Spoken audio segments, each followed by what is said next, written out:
الرجيم بسم الله الرحمن الرحيم الحمد لله رب العالمين الرحمن الرحيم مالك يوم الدين إياك نعبد وإياك نستعين اهدنا الصراط المستقيم صراط الذين أنعمت عليهم غير المغضوب عليهم ولا الضالين آمين. اعوذ باللہ من الشیطان الرجیم بسم اللہ الرحمن الرحیم السلام علیکم ورحمۃ اللہ وبرکاتہ. کیسے ہیں آپ لوگ؟ الحمدللہ. آپ لوگوں کا ویک کیسا گزرا؟ الحمدللہ. چلیں دعا کے ساتھ آج کے سیشن کا آغاز کریں گے. نحمد و نصلی علی رسولہ الکریم اما بعد فاعوذ باللہ من الشیطان الرجیم بسم اللہ الرحمن الرحیم رب اشرح لی صدری ویسر لی امری واحلل عقدۃ من لسانی یفقهوا قولی اللهم فقهنا في الدين اللهم اجعل عملي كله صالحا واجعله لوجهك خالصا ولا تجعل لأحد فيه شيئا آمین الہی آمین. الحمدللہ اللہ سبحانہ تعالیٰ کی توفیق سے ہم اس سورت کو آج مکمل کریں گے. ہمارا آج لاسٹ لیسن ہے اس سورت کا، اور اگلی سورت جیسا آپ لوگوں کو پتہ چلا ہوگا سورہ المائدہ سٹارٹ ہو رہی ہے انشاءاللہ. تو آپ میں سے کتنے لوگوں نے رجسٹرڈ کرا لیے؟ اس جرنی کو کنٹینیو رکھنا ہے آپ لوگوں نے؟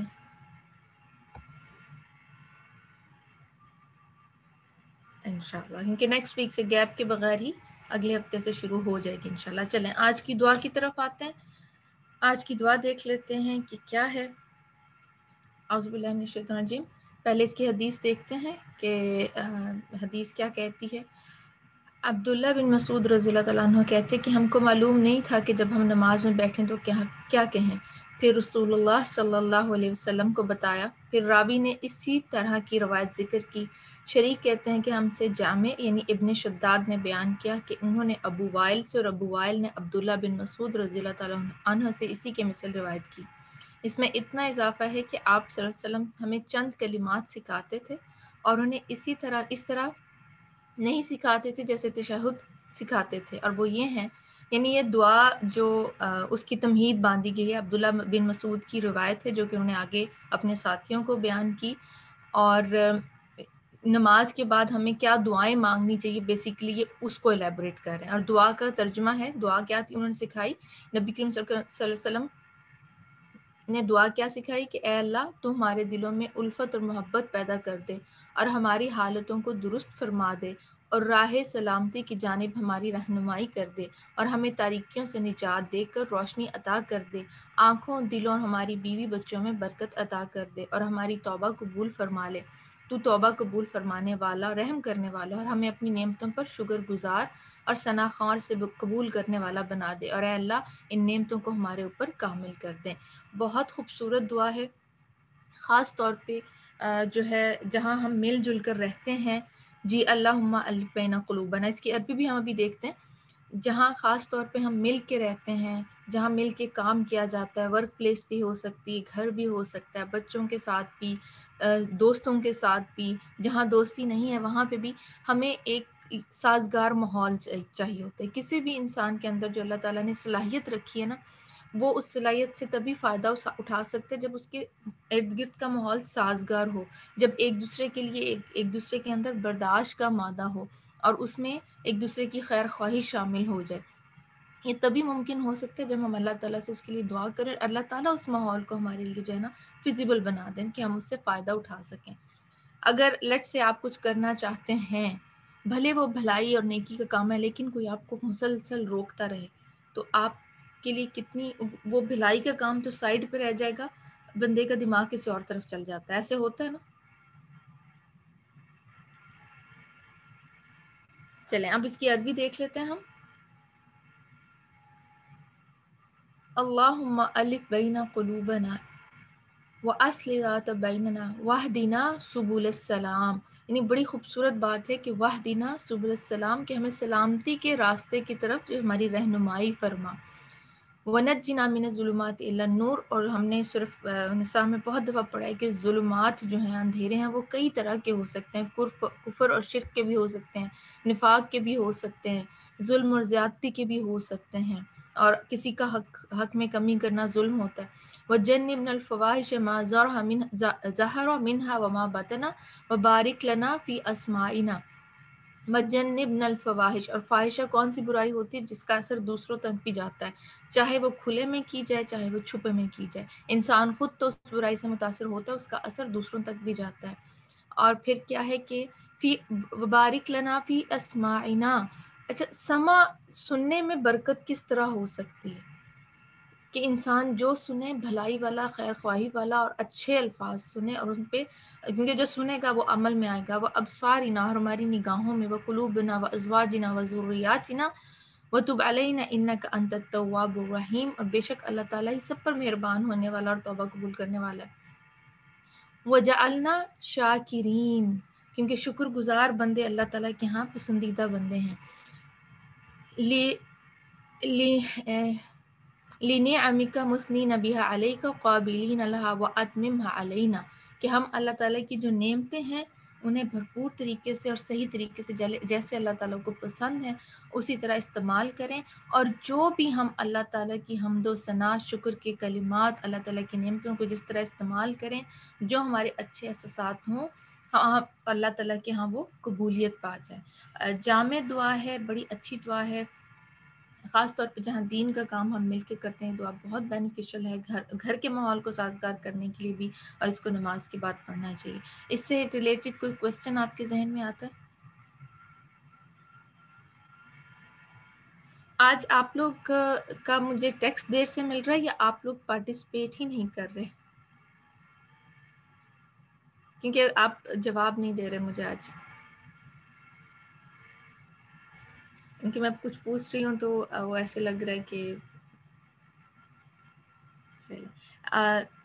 بہت پیاری دعا ہے، اور ون آف مائی فیوریٹ دعا آپ کہہ سکتے ہیں، اور کہ خود بخود جسے کہتے ہیں نا زبان پہ۔ اور پھر دیکھیں ہم میں سے ہر کوئی اپنے جو ہے ذریت کے لیے، اپنی اولاد کے لیے فکر مند رہتا ہے، گھر والوں کے لیے، ہر کوئی چاہتا ہے ہمارے گھر کا ماحول بہت اچھا ہو، تو اس کے لیے بہت بہترین دعا ہے۔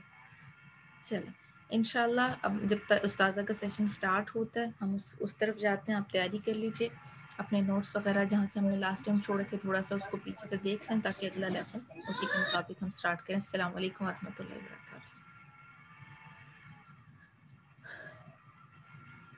اجعلني صبورا واجعلني شكورا واجعلني في عيني صغيرا وفي أعين الناس كبيرا. سبحان الله وبحمده عدد خلقه ورضا نفسه وزنة عرشه ومداد كلماته. سبحان الله وبحمده عدد خلقه ورضا نفسه وزنة عرشه ومداد كلماته. سبحان الله وبحمده عدد خلقه ورضا نفسه وزنة عرشه ومداد كلماته. سبحان الله والحمد لله ولا إله إلا الله والله أكبر. لا إله إلا الله العظيم الحليم. لا إله إلا الله رب العرش العظيم. لا إله إلا الله رب السماوات ورب الأرض ورب العرش الكريم. لا إله إلا الله العظيم الحليم لا إله إلا الله رب العرش العظيم لا إله إلا الله رب السماوات ورب الأرض ورب العرش الكريم لا إله إلا الله العظيم الحليم لا إله إلا الله رب العرش العظيم لا إله إلا الله رب السماوات ورب الأرض ورب العرش الكريم سبحان الله والحمد لله ولا إله إلا الله والله أكبر سبحان الله العظيم وبحمده سبحان الله العظيم وبحمده سبحان الله العظيم وبحمده سبحان الله وبحمده عدد خلقه ورضا نفسه وزنة عرشه ومداد كلماته سبحان الله وبحمده عدد خلقه ورضا نفسه وزنة عرشه ومداد كلماته سبحان الله وبحمده عدد خلقه ورضا نفسه وزنة عرشه ومداد كلماته سبحان الله وبحمده عدد خلقه ورضا نفسه وزنة عرشه ومداد كلماته سبحان الله وبحمده عدد خلقه ورضا نفسه وزنة عرشه ومداد كلماته سبحان الله وبحمده عدد خلقه ورضا نفسه وزنة عرشه ومداد كلماته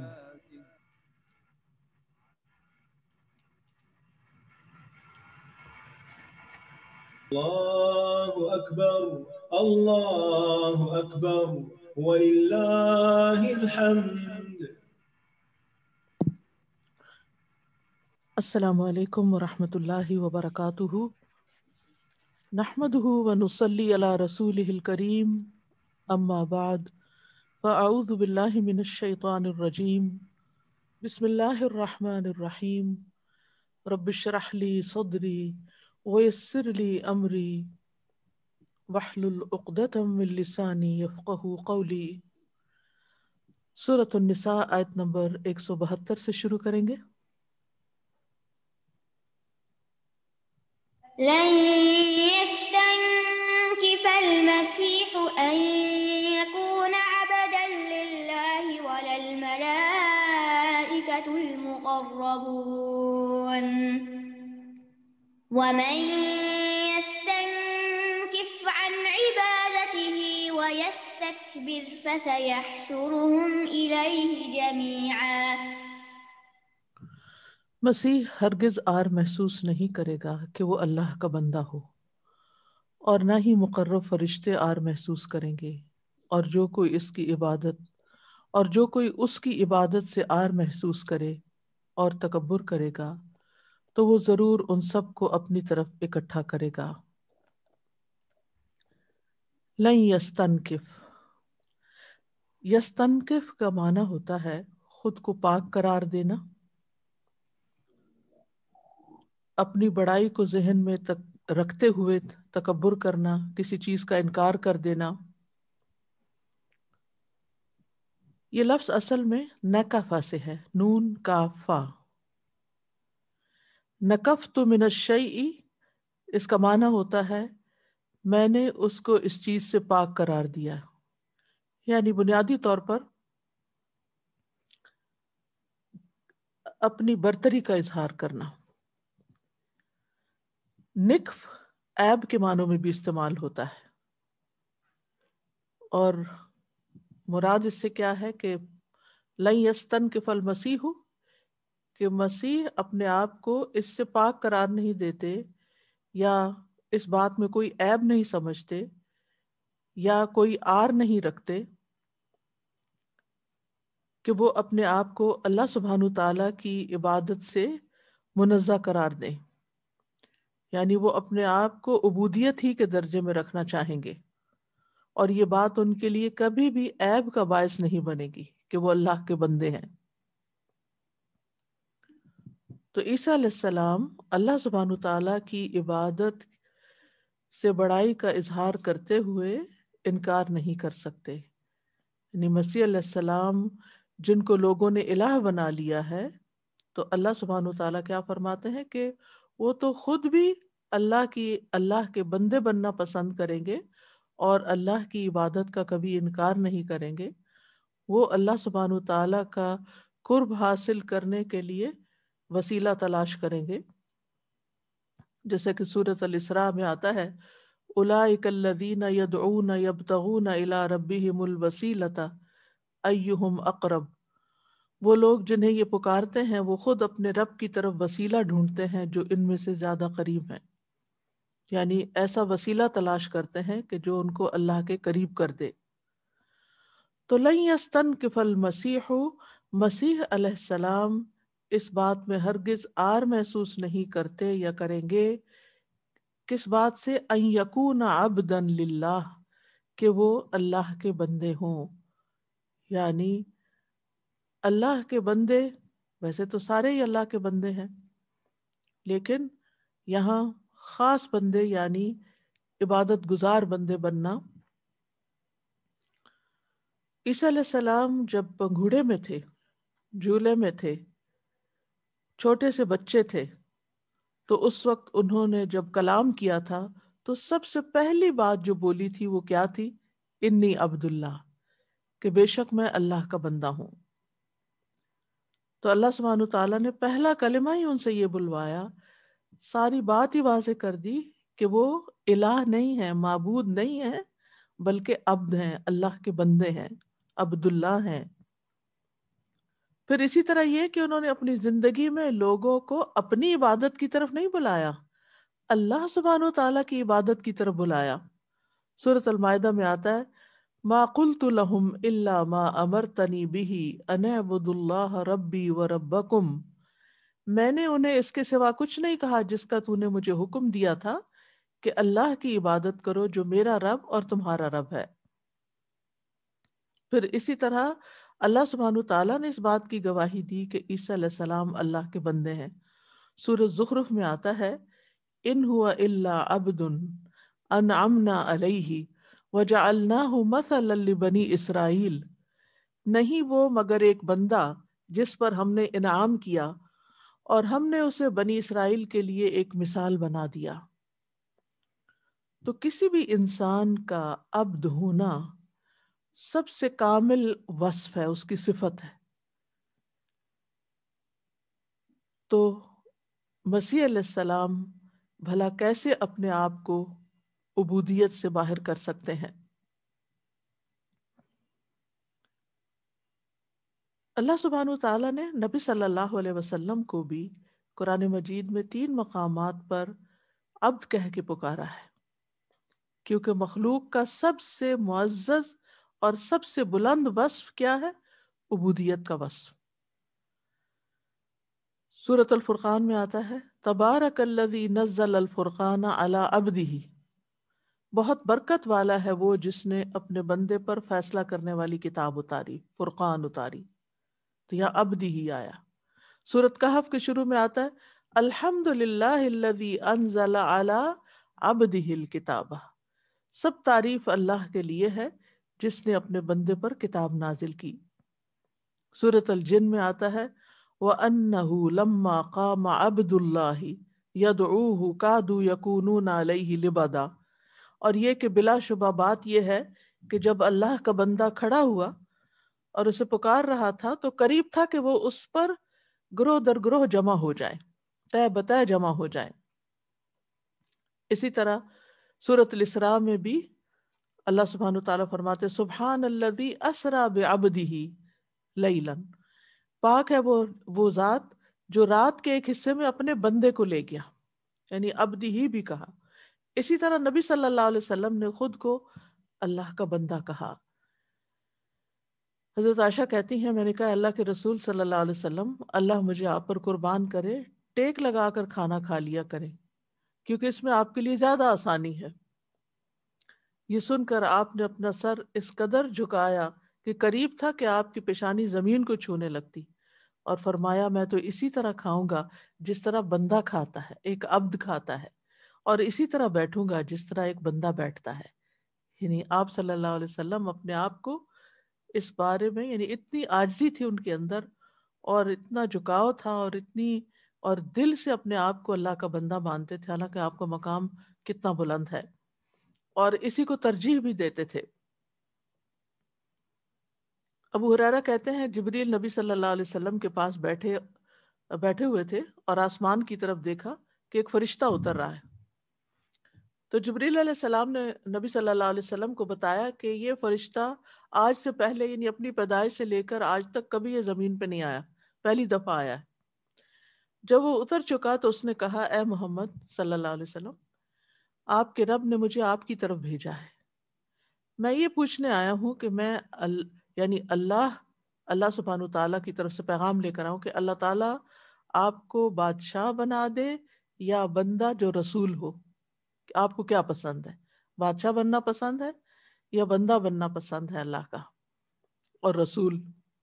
جبریل علیہ السلام نے آپ کو کہا اے محمد صلی اللہ علیہ وسلم اپنے رب کے لیے عاجزی اختیار کریں، تو رسول اللہ صلی اللہ علیہ وسلم نے فرمایا نہیں، بلکہ مجھے بندہ اور رسول بنا دے میرا رب۔ اسی طرح آپ اپنے اعمال سے بھی، کاموں سے بھی عاجزی کا اظہار کرتے تھے۔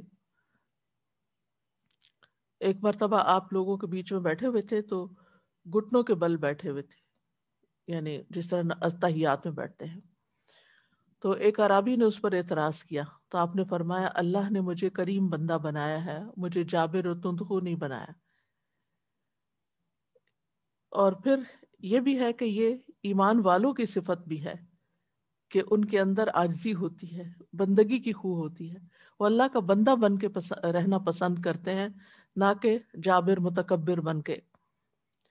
رسول اللہ صلی اللہ علیہ وسلم نے فرمایا ایمان والے عاجزی کرنے والے اور نرم ہوتے ہیں، اس مانوس اونٹ کی طرح کہ اگر اس کو چلایا جائے تو وہ چلتا ہے، اگر اس کو پیچھے سے ہانکا جائے تو بھی چلتا ہے، اور اگر اس کو چٹان پہ بٹھا دیا جائے تو وہ بیٹھ جاتا ہے، یعنی اس میں اکڑ نہیں ہوتی۔ وَلَا الْمَلَائِكَةُ الْمُقَرَّبُونَ، اور نہ مقرب فرشتے، یعنی مقرب فرشتے بھی اللہ کا بندہ کہلانے میں کوئی آر محسوس نہیں کرتے، یعنی نہ ہی عیسیٰ علیہ السلام، حالانکہ ان کے کتنے معجزات تھے اور کتنے بڑے بڑے معجزات تھے کہ مردہ کو زندہ کر لیتے تھے اللہ کے اذن سے، لیکن وہ کبھی بھی اس بات سے تکبر محسوس نہیں کرتے تھے کہ میں اتنے بڑے کام کر لیتا ہوں تو میں بندہ کیوں ہوں، اور اسی طرح فرشتے بھی نہیں۔ تو دراصل نصارہ نے عیسیٰ علیہ السلام کے بارے میں بہت بڑا غلو کیا، اور اس کی وجہ کیا تھی کہ وہ بغیر باپ کے پیدا کیے گئے، اور اس لیے بھی کہ ان کے ہاتھ پہ بہت سے معجزات جاری ہوئے۔ تو آپ ذرا اس بات کو تھوڑا سا امیجن کریں نا کہ اگر آج کی دنیا میں کوئی ایسا شخص آئے جو آپ کے سامنے کسی مردہ کو اٹھا کھڑا کرے، تو یہ کون کر سکتا ہے؟ یہ کام تو صرف اللہ تعالیٰ ہی کر سکتے ہیں۔ تو عوام الناس جن کو کوئی سمجھ نہیں ہوتی، وہ اس کو کیا ماننے لگ جائیں گے کہ یہ شاید یہی الہ ہے ہمارا جو مردہ سے زندہ کر رہا ہے۔ تو ان کے معجزات کی وجہ سے لوگ اس غلط فہمی کا شکار ہو گئے کہ شاید وہ الہ ہیں. تو یہاں پر اس کا انکار کیا گیا اور غلو سے بھی پچھلی آیت میں منع کیا گیا تھا. تو فرشتے بھی اللہ کی عبادت کا انکار نہیں کرتے، تو جب فرشتے نہیں کرتے تو باقی انسان پھر کیسے کر سکتے ہیں؟ اور فرشتوں میں بھی ولل ملائکۃ المقربون، مقرب فرشتے. یہ کون سے فرشتے ہیں؟ جو عرش کے گرد و پیش ہوتے ہیں، جیسے جبرائیل، میکائیل، اسرافیل اور جو ان کے مرتبے کے فرشتے ہیں. فرشتوں کا ذکر یہاں اس لیے نہیں کہ فرشتے انسانوں سے افضل ہیں. یہاں ملائکہ کا ذکر دو وجوہات کی بنا پہ کیا گیا. ایک یہ کہ فرشتے انسانوں سے زیادہ طاقتور ہیں، اور عیسیٰ علیہ السلام کے مقابلے میں بھی وہ زیادہ طاقتور تھے. انہوں نے جبریل علیہ السلام نے اپنے پر کی نوک سے قوم لوط کی بستی الٹ دی تھی. اس سے آپ ان کی طاقت کا اندازہ لگا سکتے ہیں. اور انہوں نے ہی مشرکین کو یوم بدر میں قتل بھی کیا تھا، جیسے اللہ تعالیٰ نے فرمایا نا فَضْرِبُوا فَوْقَ الْآنَاقِ وَاضْرِبُوا مِنْهُمْ كُلَّ بَنَانٍ. یہ فرشتوں کو حکم دیا گیا تھا کہ ان کی گردنوں پہ ضرب لگاؤ اور ان کے ہر پور پور پہ ضرب لگاؤ. دوسرا یہ ہے کہ فرشتوں کی عبادت کی وجہ سے فرشتوں کا ذکر ہے. وَجَعَلُوا الْمَلَائِكَةَ الَّذِينَ هُمْ عِبَادُ الرَّحْمَنِ إِنَاثًا، اور انہوں نے فرشتوں کو جو رحمان کے بندے ہیں عورتیں بنا دیا. یہ سورۃ الزخرف میں ہی آتا ہے. تو اسی طرح اللہ سبحانہ تعالیٰ ایک اور جگہ پر فرماتے ہیں وَقَالُوا لَوْ شَاءَ الرَّحْمَنُ مَا عَبَدْنَاهُمْ. انہوں نے کہا اگر رحمان چاہتا تو ہم ان کی عبادت نہ کرتے، یعنی فرشتوں کی. انہیں اس کے بارے میں کچھ علم نہیں، وہ تو صرف اٹکلیں دوڑا رہے ہیں. تو بہرحال اہل عرب جو تھے وہ فرشتوں کو نعوذ باللہ اللہ تعالیٰ کی بیٹیاں سمجھتے تھے، اور ان کو بھی معبود بنا لیا، ان کو بھی الہ بنا لیا. جیسے نصارہ نے حضرت عیسیٰ کو بنا لیا اور اللہ کا بیٹا کہا، تو مشرکین نے فرشتوں کو اللہ کی بیٹیاں کہا اور ان کی عبادت شروع کر دی.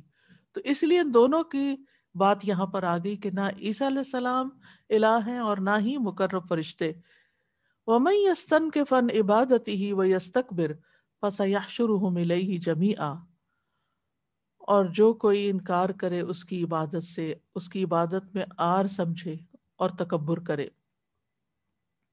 یعنی جو کوئی اللہ کے آگے جھکنے سے انکار کرے، خود کو برتر سمجھے، فَسَيَحْشُرُهُمْ إِلَيْهِ جَمِيعًا، تو ضرور وہ ان سب کو اپنی طرف اکٹھا کر لے گا، جمع کر لے گا. یعنی تکبر کرنے والا، عبادت کرنے والا، عاجزی کرنے والا، سارے کے سارے اللہ کے حضور جمع کر لیے جائیں گے. تو حشر کس طرح ہوگا؟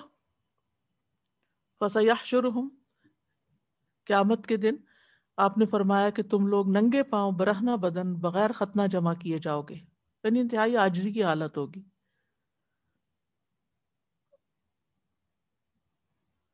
تو یہاں پر دو لفظ استعمال ہوئے ہیں، مَن يَسْتَنْكِفْ وَيَسْتَكْبِرْ.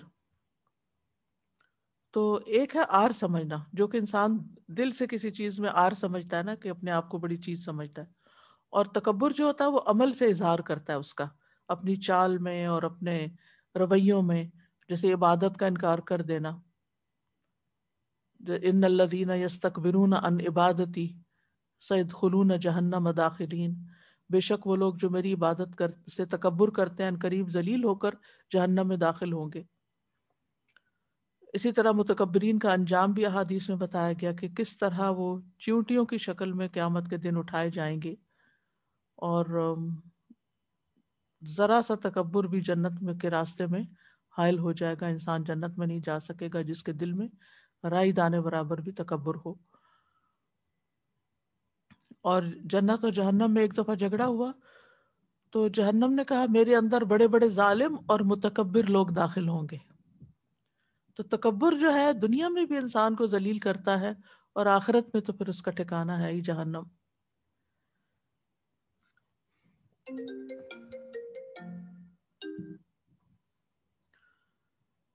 تو اس آیت سے یہ بات پتہ چلتی ہے کہ جو عبد ہو وہ رب نہیں ہو سکتا. تم عیسیٰ علیہ السلام کیا ہیں؟ عبد ہیں، معبود نہیں ہیں. اور یہاں عبادت سے خود کو برتر سمجھنے والوں کو تنبیہ کی گئی ہے کہ جو بھی تکبر کرے گا، جو بھی اپنے آپ کو عبادت میں آر سمجھے گا، اس کا ٹھکانہ پہ جہنم ہے. اور یہاں حشر کا بھی اس بات ہے، یہ بھی پتہ چلتا ہے کہ سب لوگوں کو اللہ کے پاس اکٹھا ہونا ہے. اور ہمیں اس بات سے ڈرنا چاہیے کہ کسی وقت اللہ تعالیٰ کا کوئی حکم آئے اور ہم اس کو اپنی شان کے خلاف سمجھیں کہ نہیں یہ میں نہیں کر سکتی، لوگ کیا کہیں گے. نہیں، اللہ کا حکم آ گیا، بس جھکنا ہے. لوگوں کے ڈر سے یا اپنی شان بنانے کے لیے یا اپنی بڑائی جتانے کے لیے اللہ کے حکم کو اپنی پیٹھ پیچھے نہیں پھینکنا. اللہ کا حکم سب سے آگے. بعض اوقات لوگ کہتے ہیں نا یہ نہیں میں کر سکتا، میں لوگوں کو کیا منہ دکھاؤں گا. نہیں، لوگ کچھ بھی کہیں، چاہے کوئی ہنسے، مذاق اڑائیں، کچھ بھی کریں، لیکن جو اللہ کا حکم ہے اللہ کا حکم. چاہے حجاب کا حکم ہو، چاہے نماز کا حکم ہو. بعض لوگوں کے سامنے نماز نہیں پڑھتے، لوگ ہمیں مولوی کہیں گے. یا اسی طرح حجاب کے بارے میں بھی ان کا کانسیپٹ یہی ہے کہ پھر لوگوں میں ہماری شان نہیں رہے گی، پھر یعنی ہم اس طرح خوبصورت دکھائی نہیں دیں گے. تو عبادت میں، بندگی میں، عبادت صرف نماز ہی نہیں ہوتی، حجاب بھی عبادت ہے. مومن کی زندگی سارے کا سارا دن ہی اس اللہ کی عبادت میں گزرنا چاہیے. ہر وہ چیز جو آپ اللہ کی اطاعت میں کرتے ہیں وہ عبادت ہے، اور نافرمانی کرنا جو ہے وہ اللہ تعالیٰ کو ناراض کرنا ہے. نیکسٹ. فأما الذين آمنوا وعملوا الصالحات فيوفيهم أجورهم ويزيدهم من فضله وأما الذين استنكفوا واستكبروا فيعذبهم عذابا أليما ولا يجدون لهم من دون الله وليا ولا نصيرا. تو رہے وہ لوگ جو ایمان لائے اور انہوں نے نیک عمل کیے تو وہ انہیں ان کے اجر پورے پورے دے گا اور اپنے فضل سے زیادہ بھی عطا کرے گا. اور رہے وہ لوگ جنہوں نے عبادت سے آر محسوس کی اور تکبر کیا تو وہ انہیں دردناک عذاب دے گا اور وہ اپنے لیے اللہ کے سوا کوئی حمایتی اور مددگار نہ پائیں گے. فَأَمَّا الَّذِينَ آمَنُوا وَعَمِلُوا الصَّالِحَاتِ، تو رہے وہ لوگ جو ایمان لائے اور انہوں نے نیک عمل کیے، یعنی حقوق اللہ اور حقوق العباد دونوں ہی ادا کیے. اللہ کا حق کیا ہے کہ اس پر ایمان لایا جائے، اور عمل صالح میں اللہ کا حق دینا جیسے نماز روزہ بھی آتا ہے اور انسانوں کی خدمت اور مدد بھی آتی ہے. تو یہ وہ لوگ ہیں جن کا عقیدہ بھی درست ہے اور جن کے اعمال بھی درست ہیں، جو ایمان کے تقاضے بھی پورے کرتے ہیں اور عبادات بھی ادا کرتے ہیں، نماز، زکوٰۃ، روزہ، حج، نیکی کا حکم دیتے ہیں، برائی سے روکتے ہیں، امانتیں ادا کرتے ہیں، پڑوسیوں کے حقوق ادا کرتے ہیں، کمزوروں کی مدد کرتے ہیں، اللہ کا بہت ذکر کرنے والے ہیں، اللہ کا بہت شکر کرنے والے ہیں، اللہ کے آگے بہت جھکنے والے ہیں، اللہ کے فرما بردار ہیں، قرآن کی تلاوت کرتے ہیں، اس وقت نماز پڑھتے ہیں جب لوگ سو رہے ہوں، اور یہ سب کچھ وہ اللہ کا چہرہ چاہنے کے لیے کرتے ہیں، اللہ کی رضا کے لیے کرتے ہیں، کسی کو دکھانے کے لیے نہیں کرتے. تو ایسے لوگوں کا انجام کیا ہے؟ فَيُوَفِّيهِمْ أُجُورَهُمْ، پورے پورے دے گا ان کو ان کے اجر. اجرت ہوتی ہے نا جب کوئی کسی کے یہاں کام کرتا ہے تو وہ ویجز جو اس کو ملتی، تو اسی سے لفظ اجر ہے. یعنی ان کی یہ جو محنتیں ہیں رائے گاہ نہیں جائیں گی، ان کا صلہ ان کو مل کر رہے گا. اور کس طرح؟ پورا پورا ملے گا. جتنی انہوں نے کوشش کی، جتنی محنت کی، جتنا اپنا آپ لگایا، اس میں سے ایک ذرے برابر بھی ظلم نہیں ہوگا. سورۃ النساء میں ہی ہم نے پڑھا نا کہ اللہ تعالیٰ یعنی ذرے برابر بھی کوئی نیکی کرے گا تو اپنے پاس سے بھی بہت بڑا اجر عطا کرے گا.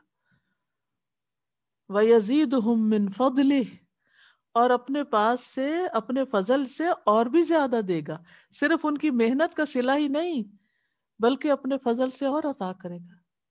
کتنا حسن ظن رکھنا چاہیے اللہ تعالیٰ سے، کتنی خوشی محسوس کرنی چاہیے کہ وہ چھوٹی سی محنت اور کوشش کی بھی کیسی قدردانی کرتا ہے. اور اللہ کا فضل کتنا ہے، اللہ کا فضل تو بہت بڑا ہے. ہمارے اعمال اتنے نہیں ہیں، اور نہ ہمارے اعمال سے ہم جنت لے سکتے ہیں، اور نہ ہی ہمارے اعمال سے ہم کسی بڑے درجے پہ پہنچ سکتے ہیں.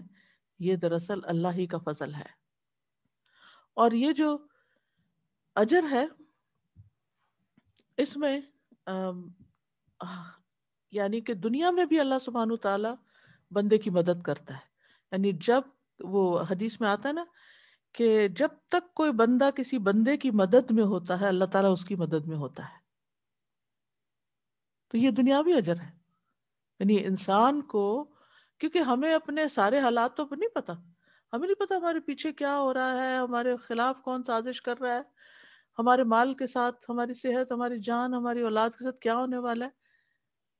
ہم کسی اور کام میں لگے ہوئے ہیں، اور اللہ سبحانہ و تعالیٰ وہ جو ایک مشکل آنے والی تھی اس کو پیچھے پیچھے ہی روک دیتے جس کا ہمیں بتاتے بھی نہیں. تو یہ نہیں ہوتا کہ اللہ سبحانہ و تعالیٰ کے لیے جب کوئی کام کیا جائے تو اللہ تعالیٰ اس کا اجر نہ دے. اور پھر اگر آخرت کی بھلائیاں جو ہیں وہ تو پھر آنکھوں کی بھی لذت، مختلف جنت کے نظاروں سے اور جنت کی حسین چیزوں سے، اور زبان کی بھی اور کانوں کی بھی، اور یعنی ہر قسم کی نعمتیں وہاں پر اللہ تعالیٰ عطا کرے گا، اور زیادہ سے زیادہ عطا کرے گا. من جاء بالحسنۃ فلہ عشر امثالھا، اور اپنے فضل سے ایسی جنتیں عطا کرے گا جنہیں کسی نے دیکھا نہیں، سنا نہیں، ان کو خیال بھی نہیں گزرا. اور اللہ تعالیٰ کا فضل کس کس شکل میں ہم دیکھتے ہیں. مثلاً اگر کوئی شخص کافی عرصے تک ایک غلط کام کرتا رہا اور اس کو مثلاً پتہ نہیں تھا، یا پتہ بھی تھا تو اس نے اتنا سیریسلی نہیں اس کو لیا، پھر ایک دن اس کو احساس ہوا، وہ وضو کرتا ہے، 2 رکعت نماز پڑھتا ہے اور کہتا ہے اللہم اغفر لی، تو اللہ تعالیٰ اس کے پچھلے سارے گناہ معاف کر دیتا ہے، اس کو صلاۃ التوبہ بھی کہا جاتا ہے. یہ اللہ کا فضل ہوتا ہے کہ اللہ سبحانہ و تعالیٰ معاف کر دے. یہ معمولی بات نہیں ہے. آپ انسانوں کے معاملوں کو دیکھیں کہ آپ کسی کو ساری زندگی ستاتے رہے اور پھر اینڈ پہ کہیں معاف کر دے تو وہ کس دل سے معاف کرے گا آپ کو.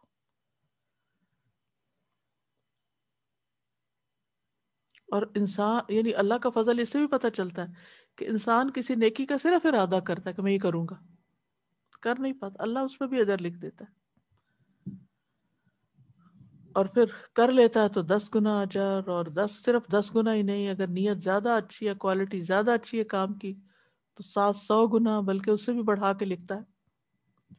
وَأَمَّا الَّذِينَ اسْتَنكَفُوا وَاسْتَكْبَرُوا، اور وہ جنہوں نے تکبر کیا، انکار کیا، آر سمجھا اور تکبر کیا، یعنی دل میں بھی اور اعضاء کے ساتھ بھی. فَيُعَذِّبُهُمْ عَذَابًا أَلِيمًا، تو وہ ان کو دردناک عذاب دے گا، سخت سزا دے گا. عذابًا علیما، ایسا عذاب جو بہت ہی پینفل ہوگا، یعنی آگ کی شکل میں.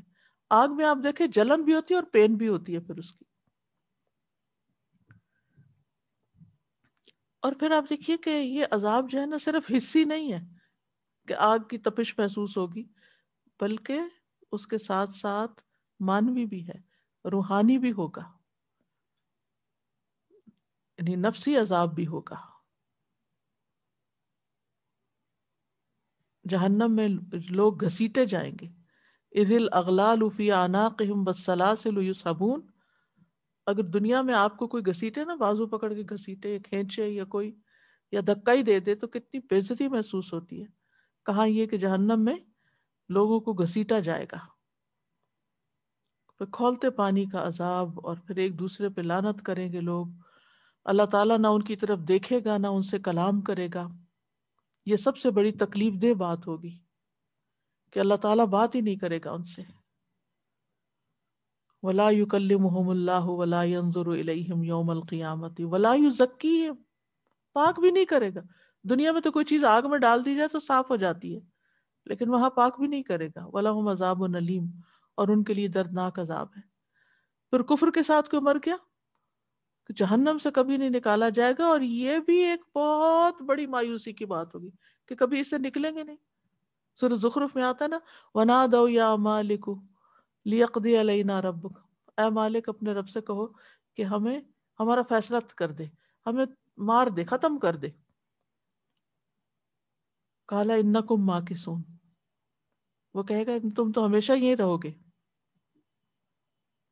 تو یہ جو بات ہے، اور جب وہ جنت والے جنت میں، جہنم والے جہنم میں چلے جائیں گے اور موت کو ذبح کر دیا جائے گا، تو جہنم والوں پہ ایسا غم ٹوٹے گا کہ اگر غم کی وجہ سے وہ مر سکتے تو مر جاتے. دنیا میں تو زیادہ غم آ جائے، ہارٹ اٹیک ہو جاتا ہے، لوگ مر جاتے ہیں، اس غم سے نجات ہو جاتی ہے. آگے کا نہیں پتا کہ کیا صورت حال ہے، لیکن دنیا کا غم چھٹ جاتا ہے نا. کچھ لوگ سوئسائڈ کر لیتے ہیں کہ دنیا کے غموں سے بچنے کے لیے، لیکن وہاں تو یہ سوچ بھی ان کو ڈپریس کر دے گی کہ اس میں سے نکلنا ہی نہیں، کوئی مرنے کا بھی طریقہ نہیں. جہنم میں تو خودکشی بھی نہیں ہو سکتی کہ کوئی اپنے آپ کو خود مار لے، یا جہنمی ایک دوسرے کو مار دے. اور حصی عذاب کی تو بہت سی شکلیں ہیں، کھانے پینے کے اعتبار سے، یا لباس کے اعتبار سے، یا جلدوں کے جلنے کے اعتبار سے. ان کے لحاف آگ کے ہوں گے اور ان کے نیچے بچھونے آگ کے ہوں گے. وَلَا يَجِدُونَ لَهُم مِّن دُونِ اللَّهِ وَلِيًّا وَلَا نَصِيرًا، اور وہ اپنے لیے اللہ کے سوا نہ کوئی دوست پائیں گے نہ مددگار. یعنی اللہ کی آیات سے انکار اور تکبر کرنے والوں کا کوئی حامی و ناصر نہیں. یعنی نہ ہی اللہ تعالیٰ ان کی مدد کرے گا، اور نہ ہی اللہ کے سوا کوئی اور ہے جو ان کی مدد کرے. کوئی ولی نہیں ہوگا وہاں جو ان کے کام آئے. تو بہرحال اس آیت سے ہمیں یہ پتہ چلتا ہے کہ جو لوگ ایمان لا کر عمل صالح کرتے ہیں ان کو جزا ملے گی، اور جو انکار اور تکبر کرتے ہیں ان کو سزا ملے گی. اور یہاں ثواب کو اجر کا نام دیا گیا ہے. اللہ تعالیٰ ہماری محنت کو مزدوری قرار دیتے ہیں اور اس پر اجرت عطا کریں گے. پھر یہ کہ نیک اعمال کا ثواب جو ہے وہ بڑھتا جاتا ہے. یزیدہم من فضلہ. اور پھر یہ کہ متکبرین کے لیے دردناک عذاب ہوگا، اور اہل شرک کے معبود ان کو سزا سے بچا نہ سکیں گے. کوئی معبود، کوئی الہ، کوئی خود ساختہ الہ آگے بڑھ کے ان کی مدد نہ کرے گا. نیکسٹ. يا أيها الناس قد جاءكم برهان من ربكم وأنزلنا إليكم نورا مبينا. اے لوگو، یقیناً تمہارے پاس تمہارے رب کی طرف سے ایک دلیل آ چکی، اور ہم نے تمہاری طرف ایک واضح نور نازل کیا. یا ایھا الناس، تمام لوگوں کو خطاب ہے. یعنی نبی صلی اللہ علیہ وسلم کی رسالت تمام انسانیت کے لیے ہے، قیامت تک، صرف کسی ایک قوم یا رنگ نسل کے لوگوں کے لیے نہیں. اور اس میں یہود و نصارہ بھی شامل ہیں، ان کے لیے بھی ہے. الناس جو ہے یہ سارے ہی انسانوں کو اپنے اندر جمع کرتا ہے.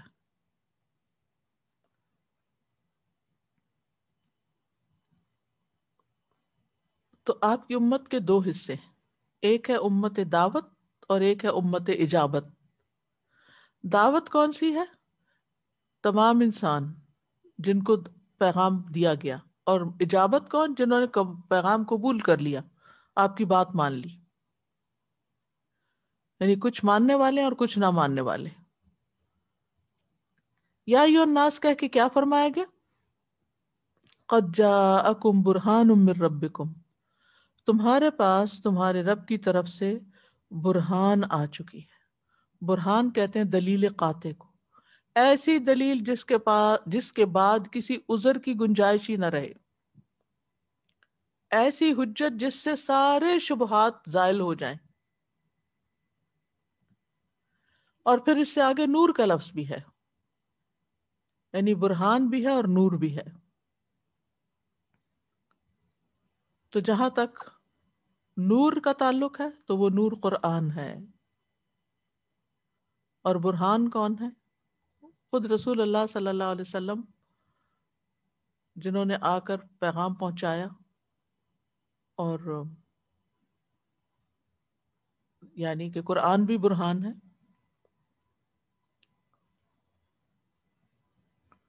فآمنوا، تو پھر کیا ہے؟ یعنی دیکھا جائے تو برہان یعنی دلیل قطعی کے لیے ہے نا. تو نبی صلی اللہ علیہ وسلم نے بھی لوگوں کو دلیل یعنی کہ دلائل سے سمجھایا. اور پھر یعنی جو راج رائے ہے وہ یہی ہے کہ اس سے مراد قرآن ہے، یعنی قرآن جو ہے وہ برہان ہے اور سب سے بڑا برہان ہے. حقیقت سید قطب نے اپنی تفسیر میں لکھا ہے کہ قرآن کا جو برہان ہے وہ ایسے دلوں پر بھی اثر کرتا ہے جو عربی نہ جانتے ہوں. وہ کہتے ہیں کہ ہم ایک کشتی میں نیو یارک جا رہے تھے، 6 مسلمان تھے. ہم نے اس کشتی میں جمعہ پڑھا. اس میں ایک اور جگہ کے آدمی بھی تھے جو کشتی میں کام کر رہے تھے، یعنی حبشی تھے یا کون تھے. ہم نے خطبہ دینا شروع کیا اور خطبے میں بہت سی قرآنی آیات پڑھی. تو کشتی میں جتنے بھی غیر مسلم تھے وہ سب جمع ہو گئے کہ یہ کیا پڑھ رہے ہیں، سننے لگے اور دیکھنے لگے، اور خطبے کے بعد ہمیں مبارکباد دینے لگے. تو ایک خاتون آئی جو انگریزی بول رہی تھی، اس کے آنسو بہہ رہے تھے، آواز کانپ رہی تھی. کہہ رہی تھی میں تمہاری زبان نہیں جانتی لیکن اس کلام کا میرے دل پہ عجیب اثر ہوا ہے. تو یہ کیا ہے؟ یہ قرآن ہے. تو یہی برہان ہے، یعنی یہ دلوں پہ اثر کرتا ہے. اور پھر نور تو ہے ہی، ہر طرح کی روشنی اس سے ملتی ہے انسان کو. دلوں کے اندھیرے دور ہوتے ہیں، عقل کے اندھیرے دور ہوتے ہیں. من ربکم، تمہارے رب کی طرف سے، یعنی یہ رب کا احسان ہے کہ اس نے اپنے بندوں کے لیے یہ قرآن، یہ فرقان، یہ برہان نازل کیا. وَأَنزَلْنَا إِلَيْكُمْ نُورًا مُبِينًا، اور ہم نے تمہاری طرف ایک واضح نور بھیج دیا. نور جو ہے وہ اندھیرے کے برعکس ہوتا ہے. تو قرآن مانوی طور پر تو نور ہے ہی، اس میں کوئی شک نہیں، کیونکہ اس سے دل روشن ہو جاتا ہے، اس کے پڑھنے والے کا چہرہ روشن ہو جاتا ہے. اس سے قبر میں روشنی ہوگی، قیامت کے دن حشر میں روشنی ہوگی. لیکن ضرورت اس بات کی ہے کہ اس کے معنی پر غور کیا جائے اور اس پر عمل کیا جائے. اور بعض مفسرین نے یہ بھی کہا ہے کہ یہاں نور سے مراد نبی صلی اللہ علیہ وسلم ہے، کیونکہ ان کا کلام نور ہے، ان کی سیرت نور ہے، ان کی سنت نور ہے، ان کے احکام نور ہیں. ٹھیک ہے، لیکن اس کا یہ مطلب نہیں کہ وہ کسی نور سے بنے ہوئے ہیں اور وہ انسان نہیں ہے. قرآن کے لیے تو نور کا لفظ دوسری جگہوں پر بھی آتا ہے، یعنی قرآن جو ہے یہ نور ہدایت ہے. سورۃ المائدہ میں ہی آتا ہے قد جاءکم من اللہ نور و کتاب مبین. پھر اسی طرح قرآن زمین میں نور اور روشنی کا باعث ہے. ابو ذر کہتے ہیں آپ صلی اللہ علیہ وسلم نے فرمایا قرآن کی تلاوت اور اللہ عز و جل کے ذکر کو لازم کر لو، کیونکہ یہ آسمان میں تمہارے لیے ذکر کا باعث ہے اور زمین میں تمہارے لیے نور اور روشنی کا سبب ہے. اور اس سے انسان کو حکمت کی روشنی ملتی ہے، ایک بصیرت ملتی ہے. کعب کہتے ہیں قرآن کو لازم پکڑ لو کیونکہ وہ عقل کی تیزی، حکمت کی روشنی اور علم کا سرچشمہ ہے. اور جس گھر میں قرآن کی تلاوت کی جاتی ہے وہ آسمان والوں کو ایسے نظر آتا ہے جیسے زمین والوں کو ستارے نظر آتے ہیں. یعنی وہ گھر، ان گھروں سے واقعی روشنی نکلتی. جیسے اگر یاد ہو وہ سورۃ کہف کے بارے میں آتا ہے کہ جو صحابی پڑھ رہے تھے انہیں اپنے اوپر روشنی کی قندیلیں نظر آئیں. قیامت کے دن سورۃ البقرہ اور آل عمران جو ہیں یہ دو روشنی دینے والی صورتیں ہوں گی. قاری قرآن کے والدین کے سر پر نور کا تاج ہوگا، اور وہ ایسا تاج ہوگا جس کی روشنی سورج کی روشنی کی طرح ہوگی، یعنی بہت قیمتی تاج ہوگا. تو اس سے یہ پتہ چلتا ہے کہ اللہ سبحانہ وتعالیٰ نے بندوں کی ہدایت کا پورا پورا انتظام کر دیا ہے اور ان کے لیے قرآن نازل کیا گیا ہے، اور یہ تمام انسانوں کے لیے یا ایھا الناس کہہ کے سب کو شامل کیا گیا. اور قرآن سے فائدہ تبھی اٹھا سکتے ہیں جب قرآن کو سمجھ رہے ہوں، اس کے معنی جانتے ہوں، اس کے اندر تدبر کرتے ہوں، اس سے نصیحت پکڑتے ہوں. تو ایسے شخص کو جو فائدہ ہوگا وہ صرف زبانی یہ کہنے والے کو کہ ہاں مجھے قرآن کا پتہ ہے یا میں نے ناظرہ پڑھ لیا ہے، ناظرہ سے فائدہ ہوتا ہے، لیکن یعنی اس سے وہ لذت نہیں اٹھا سکے گا وہ شخص جو اس کو سمجھ کر پڑھے گا. تو قرآن جو ہے یہ ایک روشن کتاب ہے، قرآن مجید جو ہے ایک روشن کتاب ہے، واضح کتاب ہے. اگر کوئی شخص نیک نیتی کے ساتھ اس کو پڑھتا ہے تو یہ اس کو سمجھ آتی ہے.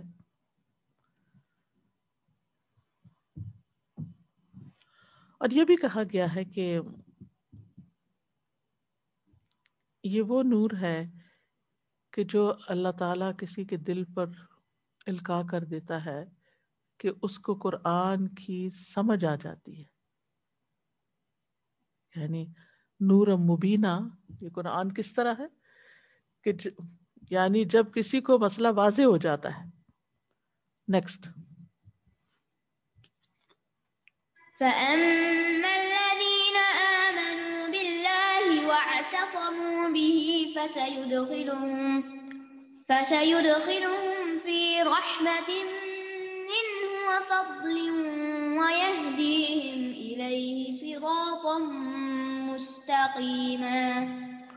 تو رہے وہ لوگ جو ایمان لائے اللہ پر، رہے وہ لوگ جو اللہ پر ایمان لائے اور انہوں نے اسے مضبوط پکڑا، تو ضرور وہ انہیں اپنی طرف سے رحمت میں اور فضل میں داخل کرے گا اور انہیں اپنی طرف سیدھے رستے کی ہدایت دے گا. فَأَمَّا الَّذِينَ آمَنُوا بِاللَّهِ وَاعْتَصَمُوا بِهِ، جو لوگ ایمان لائے، پیچھے ایمان کی بات ہو چکی. وَاعْتَصَمُوا بِهِ، بِهِ کی ضمیر اللہ کی طرف جاتی ہے، یعنی انہوں نے اپنے سارے معاملات میں اللہ پر توکل کیا. اور یہ بھی کہا گیا ہے، ابن جریج کا یہ قول ہے کہ اس سے مراد ہے کہ وہ اللہ پر ایمان لائے اور انہوں نے قرآن کو مضبوط پکڑ لیا. وَاعْتَصَمُوا بِهِ، انہوں نے مضبوط پکڑ لیا اس کو. وَمَن يَعْتَصِم بِاللَّهِ، ایک معنی یہ کیا گیا جو اللہ کو مضبوط پکڑ لے، اور دوسرا قرآن کو مضبوط پکڑا. وَاعْتَصِمُوا بِحَبْلِ اللَّهِ جَمِيعًا. تو یہ دونوں طرف جاتی ہے، اور اس میں کوئی کنٹراڈکشن نہیں، کیونکہ یہ دونوں معنی قرآن مجید میں دیگر جگہ پر موجود ہیں. اور یہ ایک حقیقت ہے کہ قرآن کو تھامنے سے ہدایت ملتی ہے. زید بن ارقم کہتے ہیں نبی صلی اللہ علیہ وسلم نے فرمایا، اللہ عز و جل کی کتاب ہی اللہ کی رسی ہے، جو اس کی پیروی کرے گا وہ ہدایت پر رہے گا، اور جو اسے چھوڑ دے گا وہ گمراہی پر رہے گا. تو جو شخص اس کو مضبوط پکڑے گا فَسَيُدْخِلُهُمْ فِي رَحْمَةٍ مِّنْهُ وَفَضْلٍ، تو وہ ضرور داخل کرے گا ان کو اپنی طرف سے رحمت میں اور فضل میں. اللہ کے فضل سے کیا مراد ہے؟ پیچھے بھی بات ہوئی. مراد ہے اللہ کی رحمت، کہ جس کی بنا پر وہ انہیں جنت میں داخل کرے گا اور انہیں کئی گنا زیادہ اجر و ثواب عطا کرے گا، ان کے درجات بلند فرمائے گا.